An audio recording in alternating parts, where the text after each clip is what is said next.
The allegedly 224-pound fast food-loving sack of Big Mac sauce that is the American president is getting accidentally humiliated right now by two of his fittest fascist stooges. Because Robert F. Kennedy Jr., famously one of the most alive Kennedys, I guess, also known as the worm brain guy who's in charge of making you healthy again, as well as the Department of Homeland Security Secretary and former, maybe current, belligerent alcoholic and Fox propaganda host Pete Hegseth, posted an incredibly cringy alpha male video that I'll show you in just a second, and claimed that Donald Trump has inspired them to get, quote, fit, not fat. Setting aside the clear health complications both of these guys had that they're definitely trying to compensate for here, their adoption of a healthier lifestyle thanks to Donald Trump ended up blowing up in the president's face as it sparked renewed and reignited interest and mockery in Donald Trump's current health situation, which even as of today has taken yet another turn for the worse. I got all that and more coming up for you in this video, so drop a like and subscribe if you want to join the anti-Trump really American resistance, and let's start with this super cool, totally not cringe video that went mega viral for all the wrong reasons.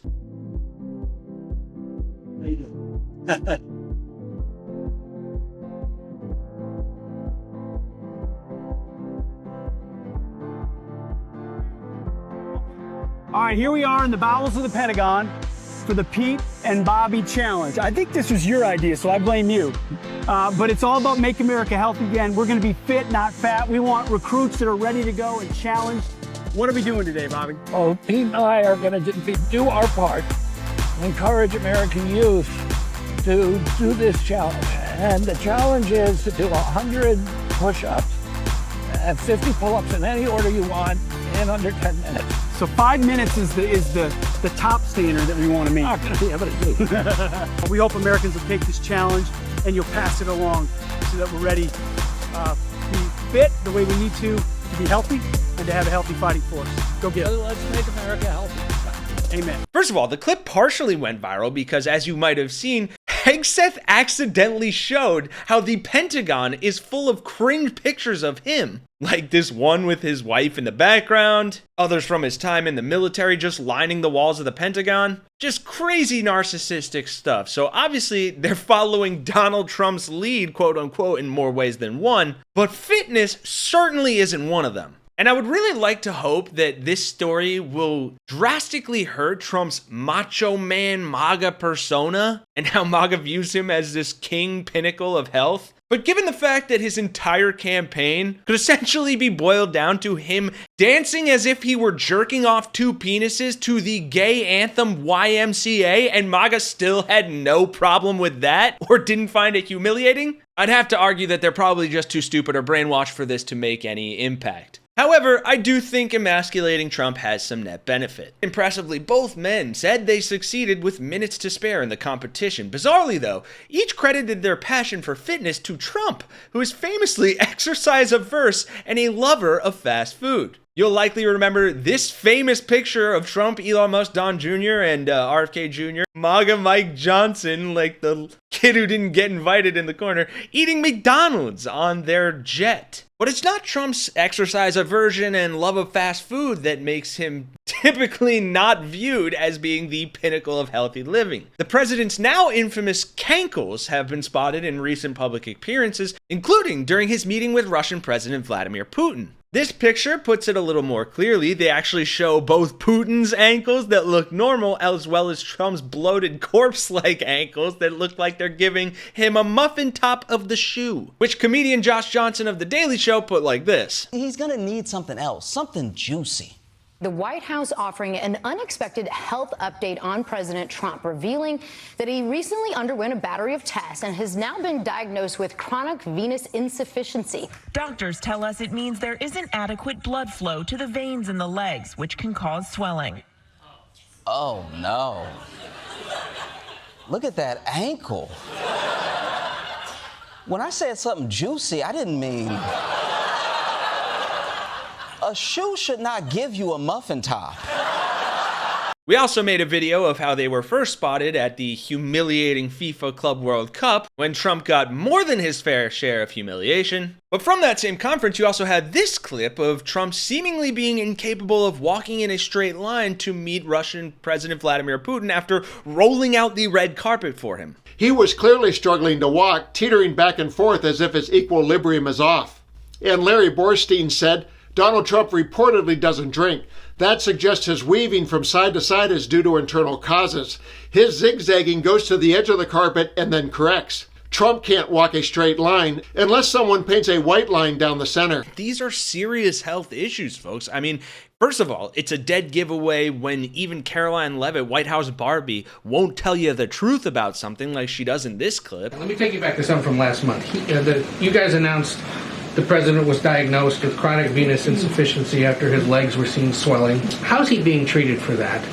And while you were upfront about those health issues, curious if the White House would be willing to let us speak with his physician directly about those health issues. I know there were a lot of concerns about the last White House not making the physician available. Would the physician be available in this case? I don't want to make that commitment on behalf of the physician, but it's certainly something we can look into and explore out of the effort of transparency, because unlike the previous White House, there is nothing to hide. You guys see this president working around the clock, literally 24/7, all of the time, and I will be happy to look into that request. Can we at least get an update on how he's being treated for the swelling legs and for the hands and the other issues? Look, you see the president every day. He's moving, he's working, he's continuing. There have been no adjustments made to his lifestyle. But then compare that to what people see when he's, in his natural element on the golf course, and people are able to see past the Hollywood makeup and oversized suits that try to hide the obvious. This article, Bloated, Hefty, and Pasty Trump Back on Golf Course from the 17th, reads, "It is awfully fun to mock Donald Trump's incessant use of orange bronzer, makeup, hairpins, long ties, and oversized suits. Social media has spurned an entire industry that consistently cranks out material on those aspects of the Trump presidency. But it takes seeing him without all the Hollywood effects to understand his motivation for the show. Seen in one light, it's almost understandable. In seeing the real Trump, one can really grasp just how old and out of shape he has come to look.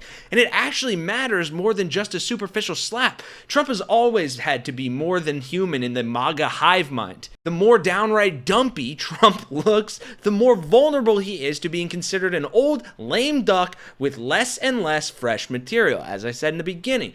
Though his authoritarian moves since the inauguration make him increasingly too relevant. So it is right to refocus and remember who we are dealing with here. This guy. Ouch. Now, to be sure, he is 79 years old, and it is hard for any of us to look all that great at 79 as compared to 20 years earlier. That's a given. But he uses the makeup for a reason, and it's right in front of you in that picture. You have this one with tons of drinks and him just looking really bad. That is a lot of hydration there, perhaps to make up for the dehydrating nature of Coca-Cola.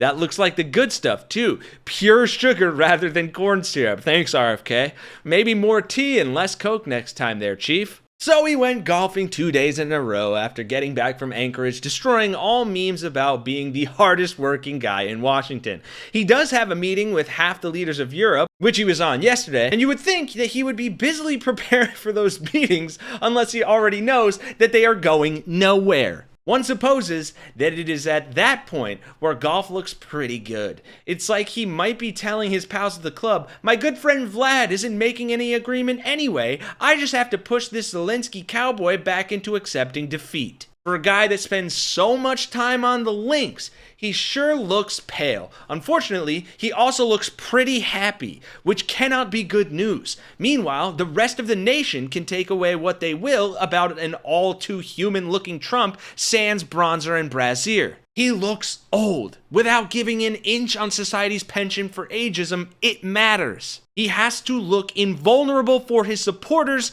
That appears to be increasingly difficult to pull off. And I couldn't have said it better myself. That is exactly why, even when these stories seem petty, here at Really American, we always make sure to bring them to the surface and shine a light on them because of what it actually reveals. I'll link to a couple of our other videos, whether you're just looking for, Trump being humiliated, which we've done a ton on, especially recently. But at the end of every video, if you stick around, you'll know I'm pretty notorious for my rants here, but I always try to connect it back to something real, something tangible, and something that points out the only humane way we have of defeating the inhumane actions of these monsters in power is by ridiculing them to the point where they are humiliated and look weak. And we've already seen the truth for a long time, but it's stories like these that we do need to amplify to at least try to get them to come across MAGA people's feeds. Because as we've seen all too much recently, the only way these people pay attention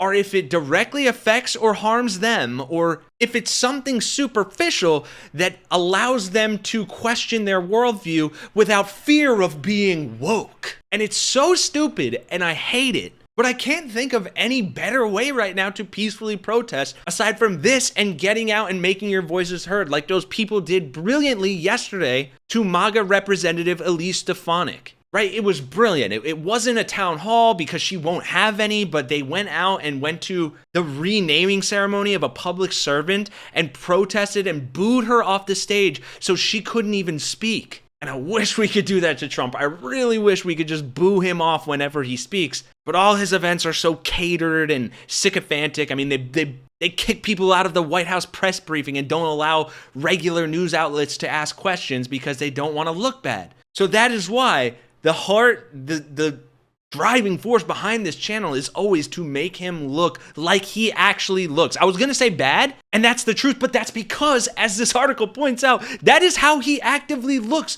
He looks weak, dopey, dumb, fat, a loser, bloated, hefty, pasty. That's not biased digging at him. That's how he fucking looks. I'm gonna level with you here, folks. I have been genuinely struggling recently with dealing with my own internalized hatred of these people, towards these people, and how that is manifesting.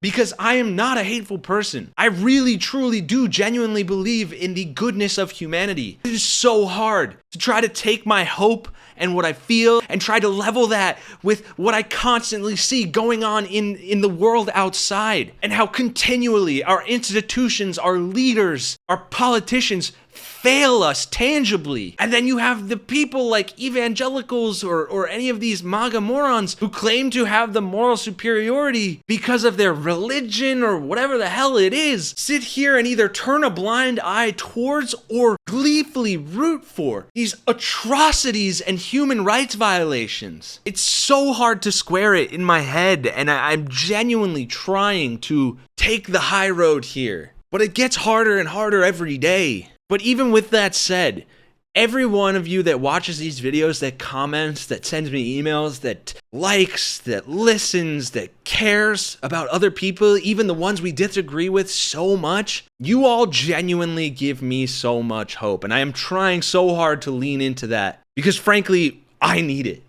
I mean, I'm sure some of you agree, we all need it, but I'm going to be a little selfish here too, folks. I need it. I need to feel like there is hope out there that this can change, that there's something we can do to make this better, to stop some of these things from happening. And if that means poking fun at Trump's flabby fupa, then fucking so be it. Anyway, I apologize for getting emotional and ranting here, but yeah, thank you all for watching.